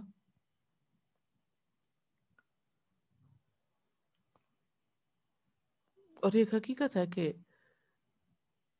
قرآن دنیا میں بھی ہمارے لیے باعث رحمت ہے، آخرت میں تو ہے ہی. رحمت جو ہے نا وہ دو طرح کی، ایک مخلوق ہے اور ایک اللہ کی صفت ہے. اللہ کی صفت کیا؟ جیسے الرحمن میں اللہ کی صفت رحمت آتی ہے، اور مخلوق کیا ہے؟ مخلوق رحمت کون سی ہے جو لوگوں کے دلوں میں ڈالی گئی ہے یا پھر جنت کی شکل میں ہے؟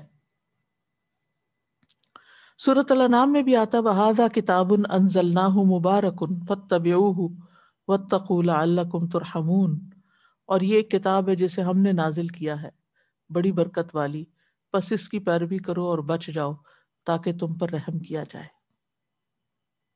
تو اس کی پیروی کرنے سے اللہ کی رحمت ملتی ہے۔ ابن قیم کہتے ہیں کسی بھی بندے کے لیے قرآن کی قرات، اس میں لمبا غور و فکر کرنے اور اپنی سوچ کو آیات کے معنی پر مرکوز کرنے سے بڑھ کر اس کی زندگی اور آخرت میں زیادہ فائدہ مند اور اس کو نجات سے زیادہ قریب کرنے والی کوئی چیز نہیں۔ یعنی جب کوئی شخص قرآن مجید کی قرات کرتا ہے اور اس میں غور و فکر کرتا ہے اور اپنی سوچ کو آیات کے اوپر فوکس کرتا ہے تو اس کو اسے اس دنیا میں بھی فائدہ ہوتا ہے اور آخرت میں بھی۔ اور اس میں کوئی شک نہیں ہے، آپ نے دیکھا ہوگا کہ کتنی سچویشنز ہمارے سامنے آتی ہیں اور ساتھ ساتھ ہمیں آیات یاد آنا شروع ہو جاتی ہیں، تو رہنمائی ملتی ہے۔ اور جس شخص نے بھی قرآن کے ساتھ وقت لگایا ہو، ہر اس شخص کو اس کا ایکسپیرینس ہوتا ہے۔ لوگ کسی اور طرح سوچ رہے ہوتے ہیں لیکن قرآن کو سمجھنے والا کسی اور طرح سوچتا ہے، وہ اللہ تعالیٰ کی اس نور کی روشنی میں اپنی سوچ اور اپنی ہر چیز کو واضح دیکھتا ہے، یعنی لوگوں کی باتوں کو بھی پرکھ سکتا ہے، پہچان سکتا ہے، حق اور باطل کا فرق معلوم کر سکتا ہے، شیطان کے وسوسوں کو بھی پہچان لیتا ہے۔ اذا مسهم طائف من الشیطان تذکروا فاذا هم یبصرون، کہ جب ان کو شیطان کی طرف سے کوئی خیال آتا ہے تو ایک دم وہ ہوش میں آ جاتے ہیں اور وہ دیکھنے لگتے ہیں۔ وَيَهْدِيهِمْ إِلَيْهِ صِرَاطًا مُسْتَقِيمًا، اور وہ ان کو اپنی طرف آنے کا سیدھا راستہ دکھا دیتا ہے۔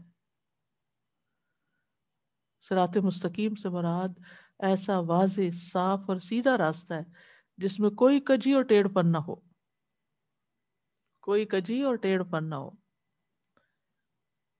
تو دنیا میں مومن کا حال کیا ہوتا ہے کہ وہ اللہ ہی کی طرف جانے والے اعمال کرتا ہے اور اس پہ جمع رہتا ہے، جیسے کہ، اور پھر جنت اس کی منزل ہوتی ہے کہ میں اس راستے پہ چلتا رہوں جس کا اینڈ جا کے جنت میں ہو۔ سورۃ یونس میں آتا ہے ان الذین آمنوا وعملوا الصالحات یہدیہم ربہم بایمانہم تجری من تحتہم الانہار فی جنات النعیم دعواہم فیہا سبحانک اللہم وتحیتہم فیہا سلام وآخر دعواہم ان الحمد للہ رب العالمین۔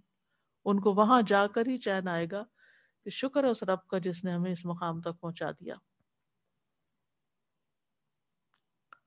مومن کے لیے ہر نماز میں اہدنا الصراط المستقیم پڑھنا فرض کر دیا گیا نا سورۃ الفاتحہ میں، کیونکہ ایک نماز سے لے کے دوسری نماز تک ہمیں کچھ نہ کچھ ایسے مسائل پیش آ جاتے ہیں جن میں ہمیں فیصلہ کرنے کے لیے رہنمائی چاہیے ہوتی ہے، چاہے چھوٹی چھوٹی چیزیں ہوتی ہیں، چاہے دنیاوی کام ہوتے ہیں۔ تو ایسے میں انسان کو پھر کیا کرنا چاہیے؟ اللہ سے ہدایت مانگنی چاہیے، اہدنا الصراط۔ اور نماز کے علاوہ بھی جب ہمیں سمجھ نہ آ رہی نا کہ کیا کریں کیا نہ کریں، کوئی بھی پریشانی ہو دل پر، اہدنا الصراط المستقیم ایاک نعبد و ایاک نستعین اہدنا الصراط المستقیم، یا اللہ تو ہمیں سیدھا راستہ دکھا، ہمیں اس معاملے میں رہنمائی دے کیا کرنا چاہیے۔ حتیٰ کہ آپ نے اگر کسی کو کسی بات کا جواب بھی دینا نا، کوئی آپ سے مسئلہ پوچھ رہا ہے، کوئی سوال پوچھ رہا ہے، کوئی گائیڈنس چاہتا ہے، تو اس وقت بھی آپ اپنے دل میں یہ دعا کر سکتے ہیں، اہدنا الصراط المستقیم، یا اللہ صحیح بات میری زبان سے جاری کرنا، صحیح بات کسی کو بتاؤں، بچوں کی تربیت کرنا ہے، اس وقت بھی اہدنا الصراط المستقیم۔ تو اگر دنیا میں ہم صراط مستقیم کے لیے حریص رہے اور چلتے رہے اور اللہ سے مانگتے رہے تو انشاءاللہ تعالیٰ پل صراط پر بھی اللہ تعالیٰ ثابت قدمی عطا فرمائے گا۔ وہاں کی ثابت قدمی کا انحصار یہاں کی ثابت قدمی پر ہے، یہاں دنیا میں کتنے ثابت قدم رہے۔ اور پل صراط ہی وہ راستہ ہے جس سے گزر کر جنت تک پہنچا جاتا ہے۔ وَيَهْدِيهِمْ إِلَيْهِ، اور یہی راستہ جو اللہ کی طرف لے کے جاتا ہے. نیکسٹ آیت. يستفتونك قل الله يفتيكم في الكلالة إن امرؤ هلك ليس له ولد وله أخت فلها نصف ما ترك وهو يرثها إن لم يكن لها ولد فإن كانت اثنتين فلهما الثلثان مما ترك وإن كانوا إخوة رجالا ونساء فللذكر مثل حظ الأنثيين يبين الله لكم أن تضلوا والله بكل شيء عليم. وہ آپ سے فتویٰ مانگتے ہیں، کہہ دیجئے اللہ تمہیں کلالہ کے بارے میں فتویٰ دیتا ہے. اگر کوئی ایسا مرد مر جائے جس کی کوئی اولاد نہ ہو اور اس کی ایک بہن ہو تو اس کے لیے اس کے ترکے کا آدھا حصہ ہے، اور وہ اس بہن کا وارث ہوگا اگر اس بہن کی کوئی اولاد نہ ہو. پھر اگر وہ 2 بہنیں ہوں تو ان دونوں کے لیے اس بھائی کے ترکے میں سے 2/3 حصہ ہے، 2/3. اور اگر وہ کئی بہن بھائی مرد اور عورتیں ہوں تو مرد کے لیے 2 عورتوں کی مانند حصہ ہے. اللہ تمہارے لیے احکام واضح کرتا ہے تاکہ تم گمراہ نہ ہو جاؤ، اور اللہ ہر چیز کو خوب جاننے والا ہے. یستفتونک، وہ آپ سے فتویٰ مانگتے ہیں. فتویٰ کہتے ہیں شرعی حکم کی خبر دینا، کیونکہ انسان کبھی دنیاوی کاموں کے بارے میں بھی کسی سے پوچھتا ہے تو یہ ٹرم دینی حلقوں میں استعمال کی جاتی ہے. لیکن اگر اس کو کوئی دنیاوی کام کے لیے بھی استعمال کرتا ہے تو کوئی حرج کی بات نہیں. اور یستفتون، کون ہے اس سے مراد؟ صحابہ کرام، اور کا سے مراد نبی صلی اللہ علیہ وسلم، یعنی صحابہ محمد صلی اللہ علیہ وسلم سے فتویٰ مانگتے ہیں. قل اللہ یفتیکم فی الکلالہ، کہہ دیجئے اللہ تمہیں کلالہ کے بارے میں فتویٰ دیتا ہے. کلالہ اکلیل سے ہے، وہ چیز جس نے کسی چیز کو گھیرا ہوا ہوتا ہے. آپ نے دیکھا ہوگا کہ ایک ہوتے ہیں اصول اور ایک ہوتے ہیں فروع علم وراثت میں، اور ایک ہوتے ہیں حواشی. اصول والدین، فروع اولاد، اور حواشی رائٹ لیفٹ بہن بھائی اور چچا ماموں چچا وغیرہ نا.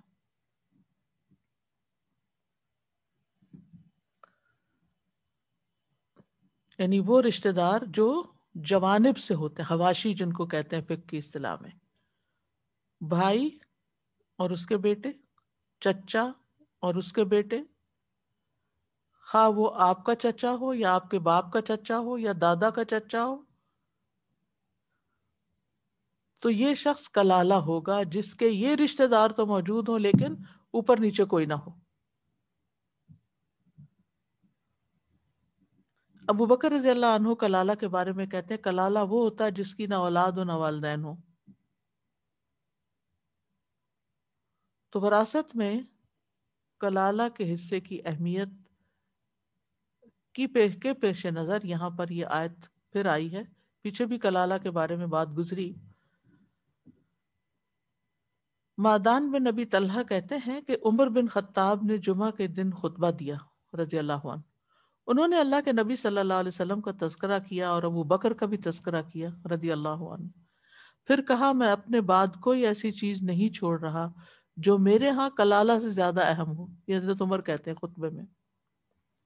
میں نے رسول اللہ صلی اللہ علیہ وسلم سے کسی چیز کے بارے میں اتنی مراجعت نہیں کی، اتنی دفعہ نہیں پوچھا بار بار جتنی کلالہ کے بارے میں پوچھا، اور آپ نے بھی مجھ سے کسی چیز کے بارے میں اتنی شدت اختیار نہیں فرمائی جتنی کلالہ کے بارے میں فرمائی، حتیٰ کہ آپ نے اپنی انگلی میرے سینے میں چبھوئی اور فرمایا اے عمر کیا تمہیں موسم گرما میں نازل ہونے والی یہ آیت کافی نہیں جو سورۃ نساء کے آخر میں ہے؟ یعنی اس سے مسئلہ واضح ہو جاتا ہے کہ کلالہ کے وارث کون ہوں گے. اور میں یعنی حضرت عمر کہتے ہیں اور میں اگر زندہ رہا تو اس کے بارے میں ایسا واضح فیصلہ کر دوں گا، ایسا واضح فیصلہ کروں گا جس سے ایسا شخص بھی فیصلہ کر سکے گا جو قرآن پڑھتا اور سمجھتا ہے، اور وہ بھی جو قرآن نہیں پڑھتا، یعنی اس کو مسئلہ سمجھ آ جائے گا. اب کیا ہے مسئلہ؟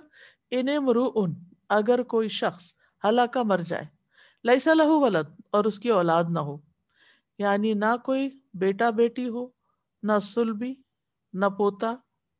سلبی ہوتا ہے اپنا بچہ، اور پوتا ہوتا ہے بچے کا بچہ. اور اسی طرح نہ کوئی اس کا باپ ہو، تو اس کا وارث پھر اس کے بھائی بہن ہوں گے. اور اگر اگر باپ ہو تو پھر بہن بھائیوں کا حصہ نہیں ہوگا. وَلَهُ أُخْتٌ، اور اس کی ایک بہن ہو، فَلَهَا نِصْفُ مَا تَرَكَ، تو آدھا اس کو ملے گا جو اس میت نے چھوڑا. یعنی حقیقی بہن ہو یا باپ شریک بہن ہو، ماں شریک نہیں، اس کا حکم پیچھے گزر چکا ہے.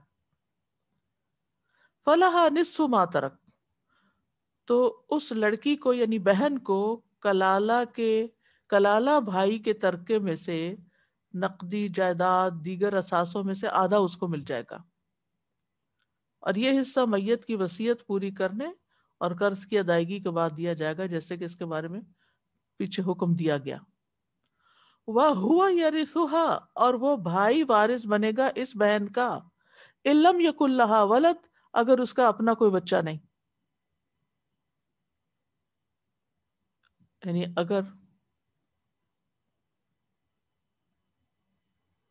اگر اس کا اپنا کوئی اولاد، اس کی اپنی کوئی اولاد نہیں، نہ والدین ہیں، تو پھر اس صورت میں اگر اصحاب فروض یا اسبہ میں شریک کوئی فرد نہ ہو تو وہ پورا حصہ لے جائے گا، یعنی بہن کا سارا مال بھائی کو مل جائے گا. فَإِنْ كَانَتْ اثْنَتَيْنِ فَلَهُمَا الثُّلُثَانِ مِمَّا تَرَكَ، پھر اگر وہ دو ہوں، کون؟ بہنیں، تو ہر ایک کے لیے کتنا؟ ثلثان، 2/3، ترکے میں سے 2/3 ان کو مل جائے گا. وَإِنْ كَانُوا إِخْوَةً رِجَالًا وَنِسَاءً، اور اگر بھائی ہوں لڑکے لڑکیاں، یعنی باپ کی طرف سے بھائی اور بہنیں وارث ہوں، تو مرد کے لیے 2 عورتوں کے حصے کے برابر ہے. بس عورتوں کا مقرر حصہ 2/3 ساقط ہو جائے گا، اور ان عورتوں کو ان کے بھائی اسبہ بنا دیں گے. تو بہرحال جو پیچھے آیت گزر چکی ہے نا، وہ ماں کی طرف سے جو بہن بھائی ہوں ان کے بارے میں تھی کلالہ ہونے کی صورت میں. یبین اللہ لکم ان تضلوا، اللہ تمہیں واضح کرتا ہے کہ کہیں تم بھٹک نہ جاؤ. یعنی اللہ تعالیٰ نے احکام وراثت بیان کر کے ہم پر بہت فضل کیا ہے.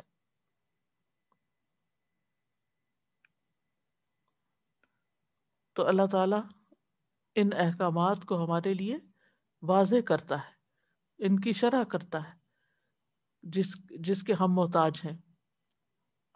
واللہ بکل شیء علیم، اور اللہ ہر چیز کا خوب علم رکھتا ہے.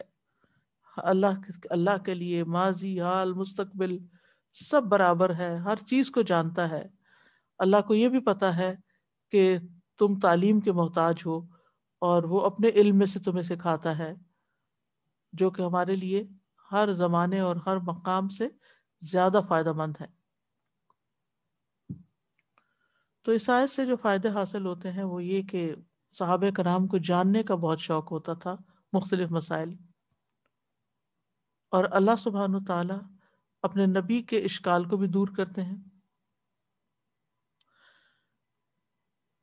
کیونکہ یہاں پر فرمایا قل اللہ یفتیکم، کہہ دیجئے اللہ تمہیں فتویٰ دیتا ہے. ٹھیک ہے، تو اللہ تعالیٰ کی مدد ہے ایک طرح سے. اور فتویٰ دینا اللہ کا فعل ہے، اللہ مفتی نہیں کہلاتا. ٹھیک ہے. اور یہ بھی کہ قرآن مجید کی آیات کی جو ترتیب ہے نا، یہ توقیفی ہے.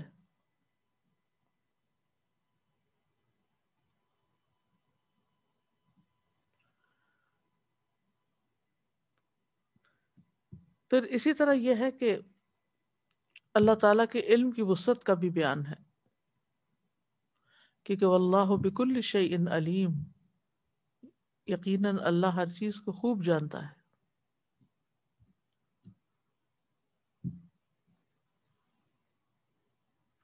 اللہ سبحانہ تعالیٰ سے دعا ہے کہ اللہ تعالیٰ ہماری اس کوشش کو قبول کرے اور اس کو ہمارے حق میں حجت بنائے، ہمارے خلاف حجت نہ بنائے، اور اس کو ہماری حسنات میں شامل فرمائے، اور سب پڑھنے سننے والوں کو اللہ تعالیٰ اس کا اجر عظیم عطا فرمائے۔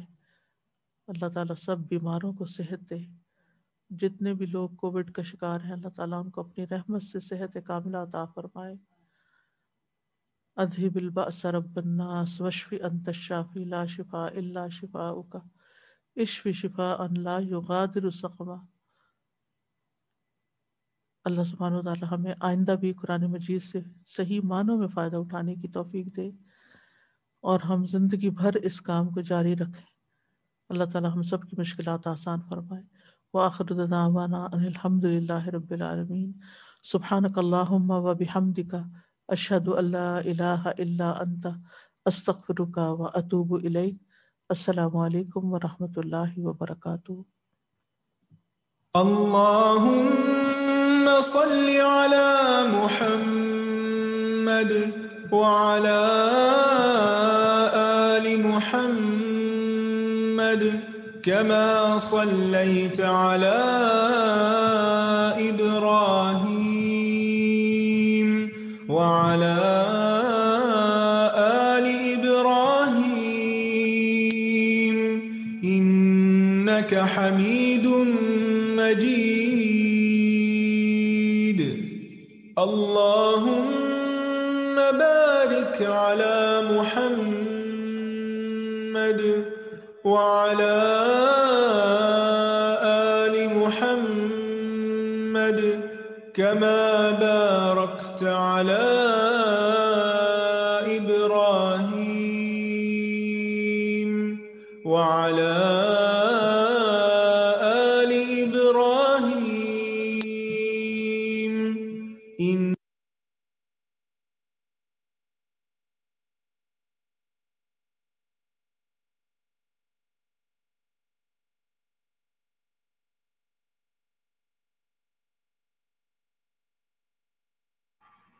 اعوذ باللہ من الشیطان الرجیم، بسم اللہ الرحمن الرحیم۔ السلام علیکم ورحمۃ اللہ وبرکاتہ۔ آج ہم نے اپنا لیسن مکمل کیا، آیہ نمبر 172 سے 176 تک۔ الحمدللہ سورہ بھی مکمل ہوئی انشاءاللہ۔ اب میں looking forward to see all of you in سورہ المائدہ باذن اللہ۔ نیت کر لی ہے نا؟ جی مجھے بھی نہیں پتہ ریسائٹر کون ہے، دعا کرتے ہیں انشاءاللہ، پھر کوئک سا ریویو کریں گے۔ رب اشرح لی صدری ویسر لی امری واحلل عقدۃ من لسانی یفقہوا قولی، آمین الہی آمین۔ جی سسٹر آنا، انہیں رجسٹریشن لنک سورہ مائدہ کا آپ پیسٹ کر دیجئے جب تک میں ان سے ریویو کرتی ہوں، اور جیسے ہی لنک یہاں پہ پیسٹ کیا جائے آپ اس کو فٹافٹ جو ہے نا اپنے براؤزر میں کر دیجیے گا۔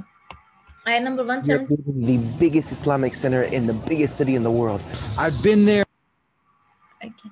آیہ نمبر 172 سے بتائے گا یستنکف، نکفا، اس کا کیا مطلب ہے؟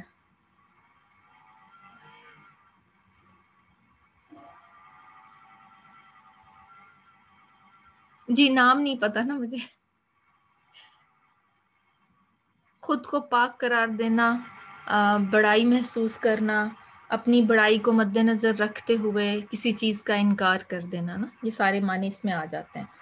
تو کیا کسی نبی کو یا فرشتوں کو آر محسوس ہوتے کہ اللہ تعالیٰ کی عبادت کریں؟ نہیں۔ تو اس چیز کو اگر ہم اس آیت کو اپنے لیے عمل کے حوالے سے دیکھیں تو ہمارے لیے کیا سبق نکلتا ہے؟ ہمارے لیے عمل کی بات اس میں کیا ہے؟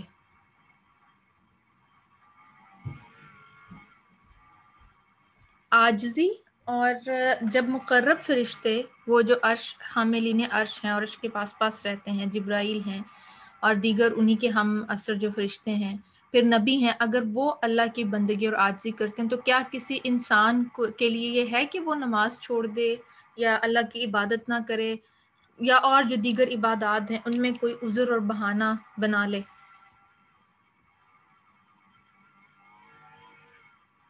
بالکل بھی نہیں، کیونکہ فرشتے کیا ہیں، انسان سے زیادہ طاقتور مخلوق ہیں، اور پھر 24/7 فرشتے جو ہیں وہ اللہ تعالیٰ کی عبادت میں مصروف ہیں، اللہ تعالیٰ کے نیک بندے بھی عبادت میں مشغول رہتے ہیں، تو انکار کون کرتا ہے اللہ کے آگے جھکنے سے، اس چیز کو عبادت میں مشغول نہ ہونے سے؟ انکار کس بیس پہ کرتے ہیں یا کس بنا پہ کرتے ہیں؟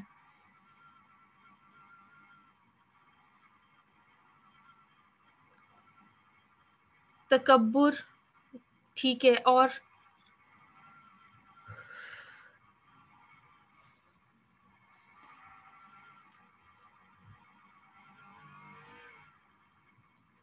اپنے آپ کو، خود کو جو ہے وہ اچھا سمجھنا، یہ سمجھنا کہ یہ ہمیں ضرورت نہیں ہے اس کی، یا اللہ تعالیٰ کو، بعض لوگ یہ بھی کہتے ہیں کہ اللہ تعالیٰ کو ہماری عبادت کی ضرورت نہیں ہے، تو عبادت ہم نے اللہ تعالیٰ کے لیے کرنی ہے یا اپنے لیے کرنی ہے؟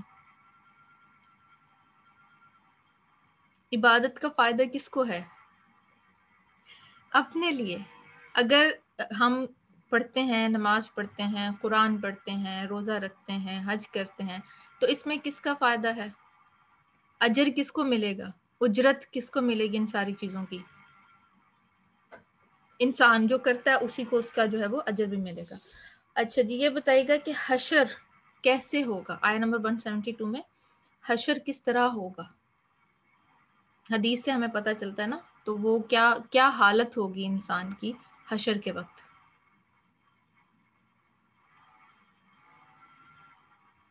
برہنہ ہوں گے، ننگے بدن، ننگے پاؤں، بغیر ختنہ کے، اور متکبر شخص کس حال میں اٹھائے جائیں گے؟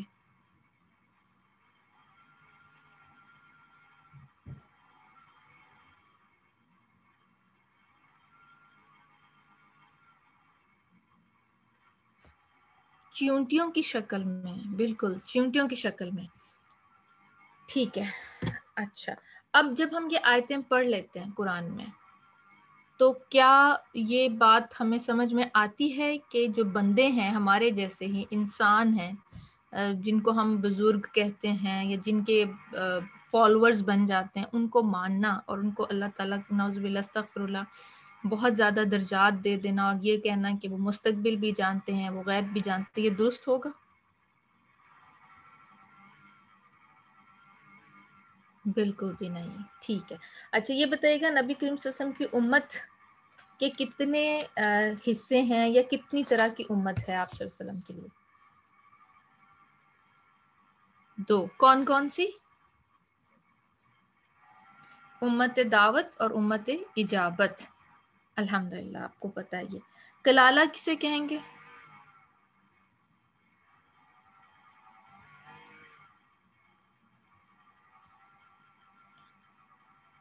نہ والدین نہ اولاد، ٹھیک ہے، نہ والدین ہے اور نہ جو ہے وہ اولاد ہے، حواشی ہیں، ٹھیک ہے، یعنی رشتہ دار ہیں، نو چلڈرن، ٹھیک ہے۔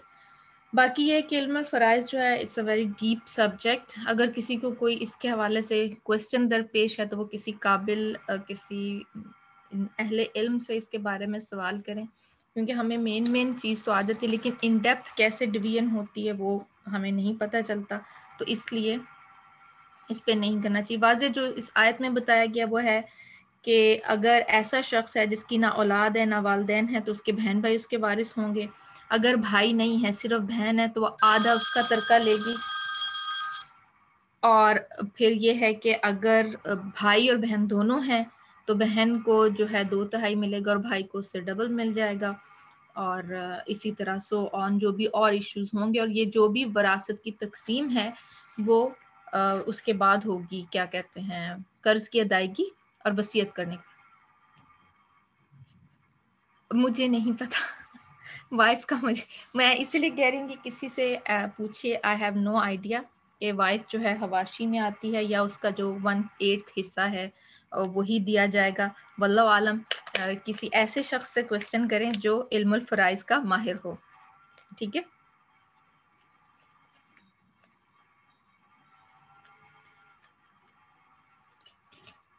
جی کوئی اور کویسچن وراثت کی تقسیم کے علاوہ کوئی اور کویسچن آپ کے پاس ہے تو آپ پوچھ سکتے ہیں.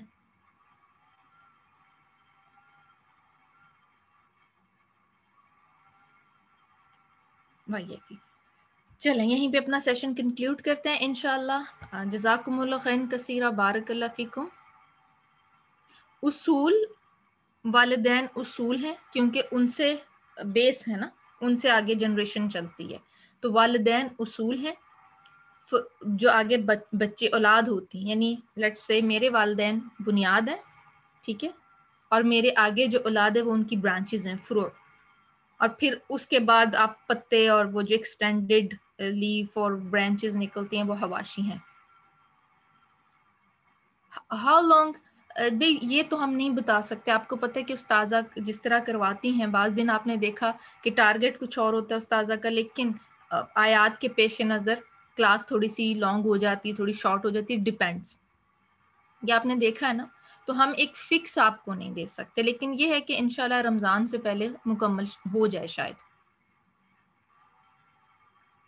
ٹھیک ہے، تو بجائے اس کے کہ آپ اس میں پڑھیں، آپ اس موقع کا فائدہ اٹھائیں کہ اللہ تعالیٰ ہمیں ایک اور موقع دے رہے ہیں قرآن سیکھنے کا. ابھی آج ہم نے کتنے ساری کوٹیشنز پڑھی ہیں کہ قرآن کیا ہے، جن کو موقع دیا جاتا ہے سیکھنے کا، کرنے کا. ان کے حوالے سے قرآن ایک رحمت ہے، اور جس کو سمجھ آنے لگ جاتی ہے اس پہ تو اللہ تعالیٰ کی خاص رحمت ہوتی ہے. تو آپ اس موقع کو اویل کریں.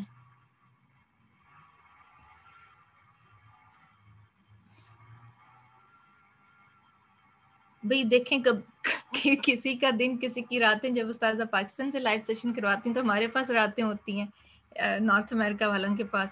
آج کل آپ کے پاس ہیں تو کوئی بات نہیں. جی تو بجائے اس کے کہ اس کے بارے میں آپ سوچیں کتنا لمبا ہوگا، کمٹ کریں، اللہ تعالیٰ آسانی پیدا کر دیتا ہے. صحیح ہے. اب دیکھیں الحمدللہ پورے کورس میں آپ یہ دیکھیے کہ پورے کورس میں کیا استاذہ نے کوئی چھٹی کی؟ آپ کے ماڈریٹرز نے چھٹی کی؟ براڈ کاسٹ کرنے والوں نے؟ آپ کے کوئزز میں دیری ہوئی؟ ہر کام ہوا نا؟ تو جو اسٹوڈنٹ ہے، سب ہیومن بینگز ہیں آپ کے ساتھ، مینج کیا نا.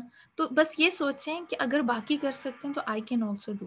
جب ہم یہ تھوڑا سا اپنے آپ کو ایک مارجن دیتے ہیں نا کہ نہیں آج کچھ طبیعت ٹھیک نہیں ہے، تھوڑا سا اوپر کر لیں، تھوڑا سا نیچے کر لیں، پھر وہ نیت کا پھل مل جاتا ہے. تو اللہ تعالیٰ کروا دیتے ہیں. آپ کمٹ کریں، نیت کریں، پھر انشاءاللہ راستہ خود بخود آسان ہو جائے گا. نیت درست، منزل آسان. پیپل وتھ جاب، پیپل آپ ایسے کر سکتے ہیں کہ آپ سیلف پیس بن جائیں. آپ اس دوران میں نہیں سن سکتے تو آپ اپنا 24 آورز میں سے کوئی 1-1.5 گھنٹے سے زیادہ کا لیکچر نہیں ہے، آپ اس ٹائم اس کو سن لیں. آپ ریکارڈنگ اویلیبل ہو جاتی ہے، آپ ریکارڈنگ کو کمیوٹ ٹائم میں سن لیں. آپ بیڈ ٹائم پورے ویک میں آپ کہہ لیں لیٹ سے 3 گھنٹے کی ہماری 2 دن کی کلاس ہے، تو آپ پورے ویک میں اس کو 15-20 منٹس کا ڈویژن کر کے ریکارڈڈ لیکچر سن کے سیلف پیس اسٹوڈنٹ میں آپ اس کو مکمل کر سکتے ہیں. ضرورت کمٹمنٹ کی ہے، اپنے ساتھ خیر خواہی کی ہے. جی سیلف پیسڈ کو کوئزز کی ہوتی ہے، ٹھیک ہے. یعنی ہم نے ٹائم اویل کرنا ہے، ہمارے پاس جو ٹائم ہے اس کو ہم کیسے اویل کر سکتے ہیں. اب یہ دیکھیں جو مختلف سوشل میڈیا پہ جو بچے اور بڑے اور واٹ ایور جو بھی وہ لوگ کام کرتے ہیں، اگر وہ اتنی ڈیڈیکیشنز کے ساتھ اپنے ویڈیوز اور اپنی ادر سٹف جو ہے وہ پوسٹ کرنے پہ اپنا ٹائم لگا سکتے ہیں، تو ہم اپنی خیر خواہی کرتے ہوئے، اپنے لیے بھلا سوچتے ہوئے کیا اللہ کا کلام نہیں سیکھ سکتے؟ کر سکتے ہیں نا. ضرورت اس بات کی ہے کہ ہمیں ٹائم مینج کرنا ہے اپنا، ہمیں دوسروں کے حق بھی دینے اور ہمیں اپنا بھی جو ہے سوچنا ہے. ٹھیک ہے جی، پرائرٹائز بھی کرنا ہے. اللہ سبحانہ تعالیٰ ہم سب کے اعمال کو قبول فرمائے. اللہ تعالیٰ ہمیں قرآن پاک کی ایسی سمجھ عطا فرمائے، ایسا اس کلام کو ہمارے ذہن میں اور دل میں اتارے جیسا کہ حق ہے سمجھنے کا، اور اس قرآن کو ہمارے لیے نور اور روشنی کا باعث بنائے، نہ صرف اس دنیا میں بلکہ آخرت میں بھی اس مقام پہ بھی جہاں کوئی اور روشنی نہیں ہوگی، اور قبر میں ہمارا اس کو بہترین ساتھی بنائے، آمین۔ انشاءاللہ کل اسپیشل سیشن شاید استاذہ کو ہو کوئی، تو آپ ضرور چیک آن رکھیے گا کہ کیا لیکچر ہوتا ہے، اور اس کے علاوہ نیکسٹ ویک سیم ٹائم پہ ہماری سورہ المائدہ کی کلاس شروع ہوگی۔ الحمدللہ الذی بنعمتہ تتم الصالحات۔ اللہ سبحانہ تعالیٰ تقبل منا ومنکم صالح الاعمال۔ سبحانک اللہم وبحمدک، اشہد ان لا الہ الا انت، استغفرک واتوب الیک۔ السلام علیکم ورحمۃ اللہ وبرکاتہ۔